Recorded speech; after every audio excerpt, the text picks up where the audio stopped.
सुपर्णखा जब रावण के सामने गई और रावण को उपदेश देती है और कितना बढ़िया उसका उपदेश पढ़ के देखो कि राजनीति बिनु धन बिनु धर्माराज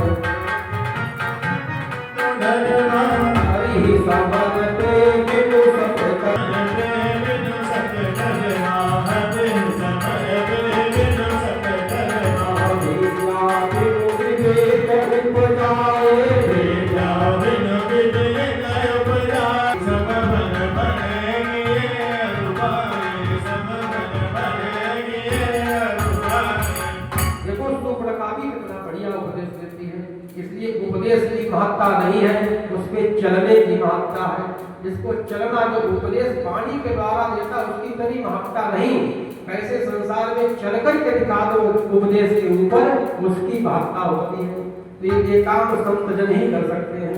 और कुछ लोग उपदेश को उल्टा समझ लेते हैं। कुछ लोग भाई ज्यादा होशियार होते हैं। रावण को मंदोदरी ने समझाया लेकिन रावण उनके उपदेश का उसने उल्टे ही अर्थ लगाया। कुछ लोग बुद्धिमान ज्यादा होते हैं, वो उल्टा अर्थ लगाया करते हैं। एक सज्जन थे, एक बार वो सज्जन जो थे पहली बार अपनी ससुराल में गए। अब ससुराल में जब पहली बार गए तो पहली बार दामाद ससुराल में आवे उसकी बड़ी सेवा पुराने जमाने में होती थी। आजकल तो मालूम नहीं पड़ता कि ससुराल आए हैं घर में आए। पुराने जमाने में हम लोग जाते थे, बढ़िया बिछौना लगा दिया जाता था, गलीचा बिछा दिया जाता था, उसी के ऊपर बैठते थे आराम से, कहीं अपने आप जा नहीं सकते, उसी पर दिन भर बैठे रहते थे। जो कोई मिलने वाले आते थे स्वयं आते थे। अब तो वो बैठे भाई और उन्होंने अपने सबको बता रखा था कि हमारे जो पति हैं उनकी पत्नी थी का बड़े होशियार है, बहुत पढ़े लिखे। अब संध्या हुई, संध्या के समय उनको भोजन परोसा गया। और ससुराल में जाओ तो पहले जमाना में पूरी खाने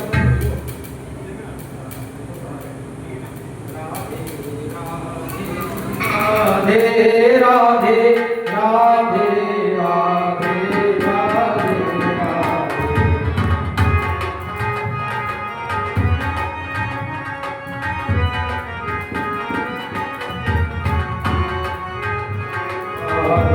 राधे राधे राधे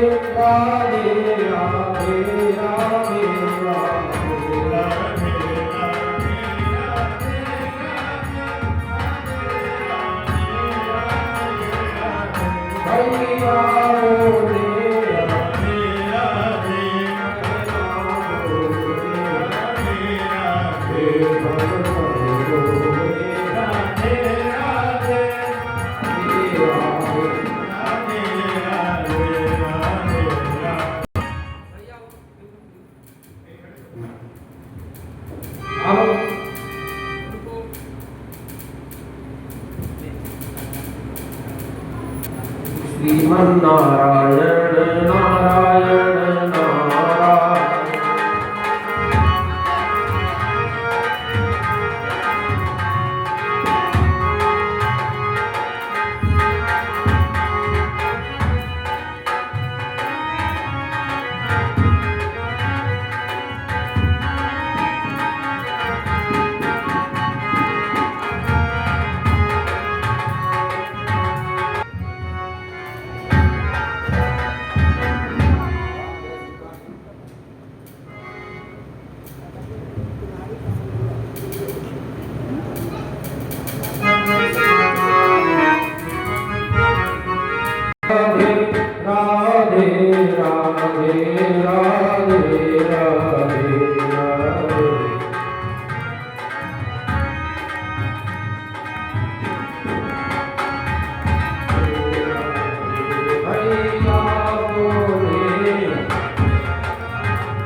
पत्नी की उन्होंने बता रखा था कि हमारे उल्टा समझते हैं। आज जब भोजन परसा गया तो ससुराल का मामला था, छोटी छोटी पूड़ी बनाई गई, बिल्कुल छोटी छोटी पूड़ी जब उनके सामने परसी गई तो उन्होंने देखा कि पूड़ी बहुत छोटी छोटी, इनके टुकड़ा करना आग लपेटा एक बार एक ही पूड़ी गोविंदा नमो नमः करके। और उनकी पत्नी ने देखा कि देखो इतनी छोटी नहीं कि एक बार में एक पूड़ी खाए। तो उनकी पत्नी ने चूल्हे में बैठे बैठे चूल्हे के पास ऐसे दुई उंगलियां उठाई, इतनी भी छोटी नहीं, एक बार में एक खाओ, कम से कम एक पूड़ी में 2 टुकड़ा तो करो। उन्होंने अपनी बुद्धि लगाई। पत्नी कहती है कि बहुत दूर से चल के आए हो, ऐसे छोटी छोटी पूरी एक बार में एक खाओगे तो पूरी रात खाते रहोगे क्या? एक साथ में दुई खाओ। इन्होंने समझा दुई को खावे लगो मूढ़ जब एक साथ, मात ठोक दिया कहे लाज सो डरेगा। अब एक पूरी उठावे, सब्जी रखा है, दूसरी पूरी उसके ऊपर से रखा है और लपेटे दुई पूरी एक बार गोविंदा दुई पूरी जब एक साथ खाने लगे। अब तो देवी जी ने देखा कि तो बहुत बेइज्जती कराते हैं, तुरंत ही उसने अपना सिर ठोक दिया। अरे जब सिर ठोका तो इन्होंने समझा कि देवी जी कहती हैं ये पूजा की पूरी है, ऐसे सीधे क्यों खा लेते हो? कम से कम पूरी को कम से कम माथे से लगाओ, हृदय से लगाओ, उसके बाद में खाना चाहिए। पूरी के ऊपर लपेटे उसको किस पति देव समझे कि पावे के प्रथम इनको पूजनीय पूरी को शीश पर धरेगा। पत्नी ने देखा जितना समझाओ तो नहीं खराब होता जा रहा का देख के चूल्हे से बोल उठी चतुर नार, और जैसे चले आए प्रथम पैसे चले जाते, उनको समझाना बेकार है। तो एक खाते हो, एक खाओ, ज्यादा बुद्धि न लगाओ। तो कुछ लोग उपदेश को उल्टा समझते हैं। आज हिरण्यकश्यप ने उपदेश तो दिया, लेकिन शुक्राचार्य के पास में पहुंचा। शुक्राचार्य से कहा कि हम जाकर के हमारे भाई का जिसने वध किया है उसके साथ हम युद्ध करेंगे जाकर। जब ऐसी बात सुनी शुक्राचार्य ने कहा नहीं, ऐसा करो, पहले तुम तपस्या करके शक्ति अर्जित करो। तो हिरण्यकश्यप आज तपस्या करने के लिए गया। बड़ी भीषण तपस्या की ब्रह्मा जी की।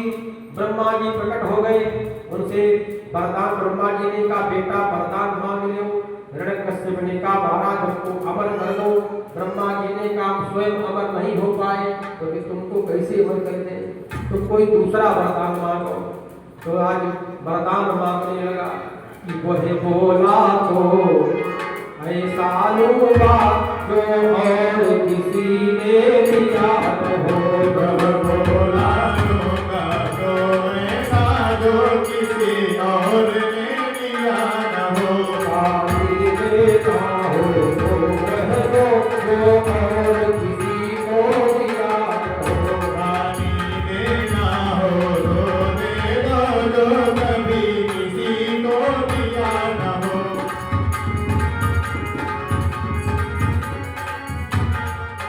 तो दिया हो कुछ अधिक नहीं, बस इतना ही